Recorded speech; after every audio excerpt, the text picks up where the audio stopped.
I wanted to make a video today about some things that you could begin implementing in your own life to help you achieve your financial goals in 2022. The first thing to do is define what wealth means to you. Does wealth to you mean quitting your full-time job as quickly as possible and just being able to work on things you enjoy for the rest of your life? Does it mean being able to leave your full-time job at age 45 or 50 and spend the rest of your life traveling? Does it mean that you want to leave your job at age 60 but have a really nice retirement portfolio that you can really enjoy once you're retired? Wealth looks like different things for different people. To me, wealth comes down to being financially free and having assets that work for you and make you money passively. So whilst you sleep, basically. And once you've defined your goal and what wealth means to you, you can start figuring out how much money you actually need to make in order to achieve that wealth, that goal that you have. This is really important because you can't actually begin making a plan and taking actions if you don't really know what you're striving for. So it all comes down to defining what wealth means to you. Once you've defined wealth for you, the next thing to do would be to track your money. So to track the money that you have coming in and going out. In order to achieve any goal, and specifically for this video, a financial goal, you really need to know your starting point and you need to sort of check in with yourself regularly, and this comes down to tracking your finances. This may sound a little bit difficult, but you can get a free tracker or spreadsheet off of Google very easily, or you can even make your own just using Excel or a program like that. There are a few things that you would be looking to track. And you can track your finances over periods of 1 month, 6 months, 1 year, whatever you want. But ultimately, at the very minimum, at the very baseline, you're looking to track your incomings and your outgoings, your investment and your growth. So let me just go into them in a little bit more detail. In order to manage your money better, you need to know exactly where it's going. So you need to track your incomings and your outgoings, your savings and your expenses. So this would be tracking everything from rent, to your salary, to any monthly bills you have. You get the idea, just to see where your money's actually going so you can manage it better. And you need to know all about your investments. How many investments are you making each month or each year, and how much is this costing you? And also, how are them investments doing? How are they growing over time? And lastly, you may want to track your finances on a bit of a bigger scale. So instead of just looking at your incomings and your outgoings and your investments, you want to look at everything collectively and seeing how that is growing over time. So how is your financial portfolio, your wealth, if you will, growing over 1 year, 2 years, 10 years? And this would be a really good thing to do for 2022, to see what your portfolio is doing for 1 entire year. And then of course you can adapt and make improvements as necessary. And I would also say it's really, really key to figure out your net worth. So this is just a simple calculation of taking all of your assets, so things like houses, cash, investments, any money owed to you, and then subtracting all of your liabilities. So this could be things like mortgage payments, debt, anything that involves you paying out money or any money that you owe. And this will leave you with your net worth. And I would suggest doing this regularly, maybe every 6 months, just to track your net worth over time. Because ultimately, if you're trying to build wealth or strive for financial freedom, your net worth needs to be increasing. And how do you know it's increasing if you're not actually tracking it? Okay, so like I've said, now we've made somewhat of a plan, we need to take some actionable steps. It's all well and good dreaming of being financially free, quitting your job, getting to this so-called wealth status, but none of that's going to happen if you don't actually put the actions in place. And that can start today. So let's just run through a few things that you could do to actually start creating wealth for yourself in 2022. This first point may not be applicable to everyone, but if you figured your net worth out and you can see that a big part of your liability is actually debt, then this needs to be your first priority. Clearing debt like credit card debt or personal loans is really, really important. And when I say debt, I mean the high interest type of debt. So I'm not really talking about the UK student loans or mortgage repayments as such, but more in terms of, credit card debt and personal loans specifically. But there are a few more that could be included.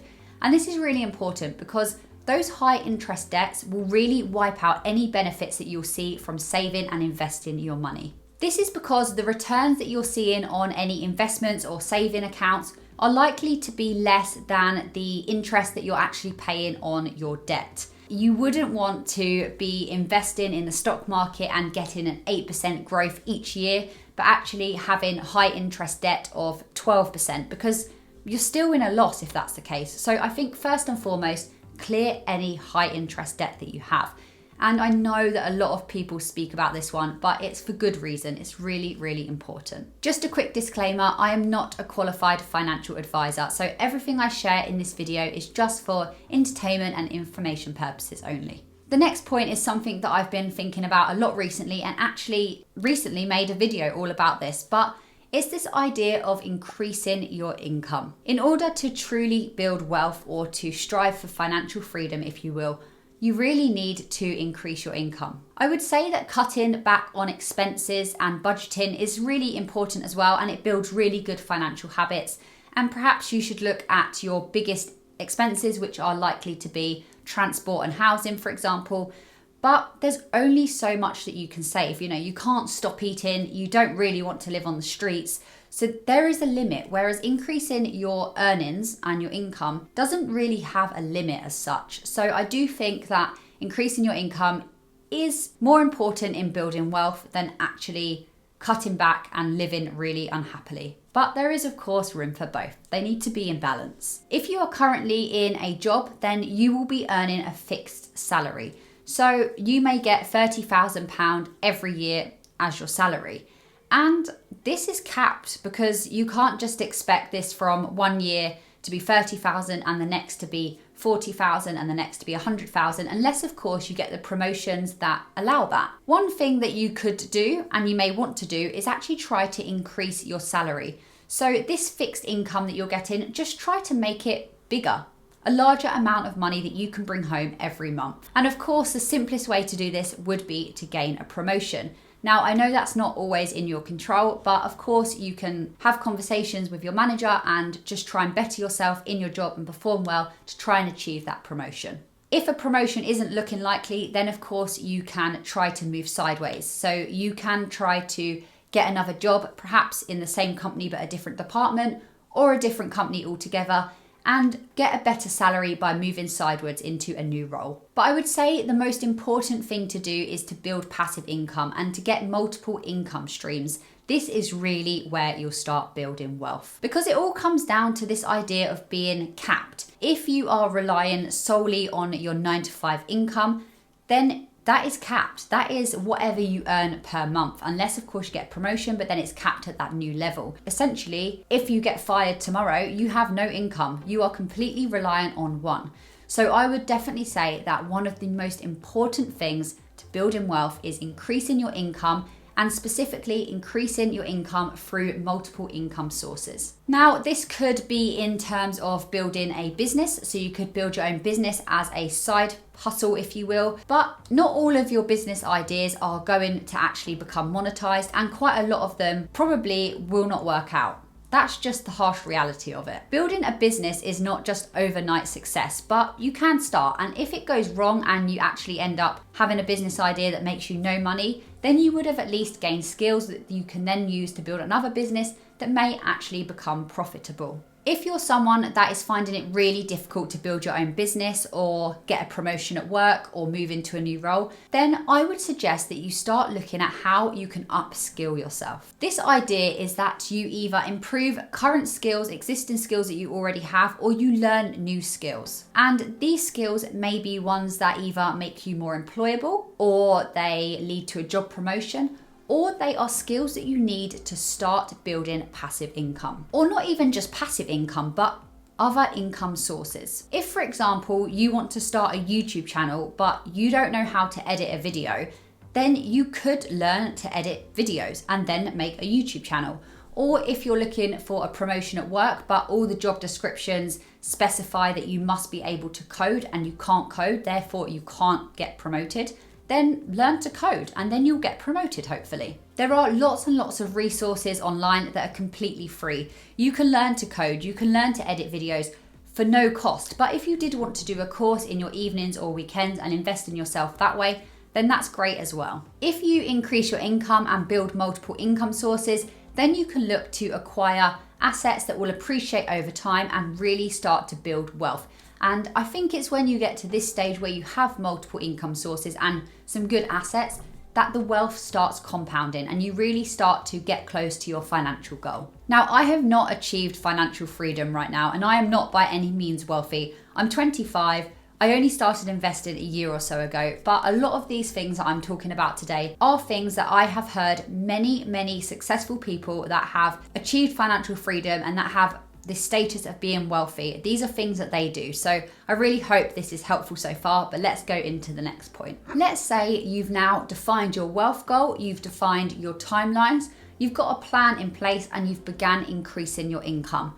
Now what do you do? Well, you'll now want to begin putting that extra income that you've managed to get to work. There's no point just leaving it in a bank and hoping that it will start becoming wealth, because it won't. You need to actually put that money to work. And this is where investing comes in. First and foremost, I'd suggest that you learn about investing. So look online, read loads of books, and just get a really diverse range of information about investing as a topic. And also learn about the different investments out there.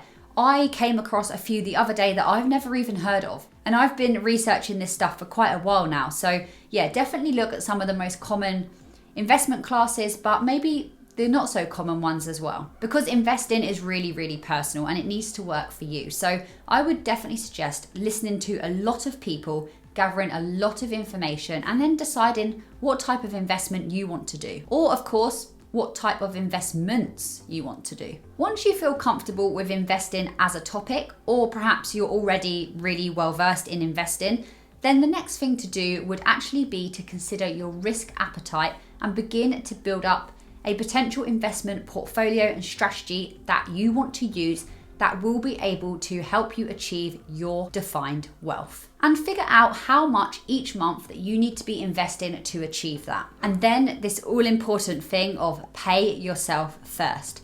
So every single month, if you know that you want to and you can put £500 into your investment portfolio, then have that set up automatically. And don't even think of that as money that you have. View it as a sort of bill, a bill from yourself to your future self.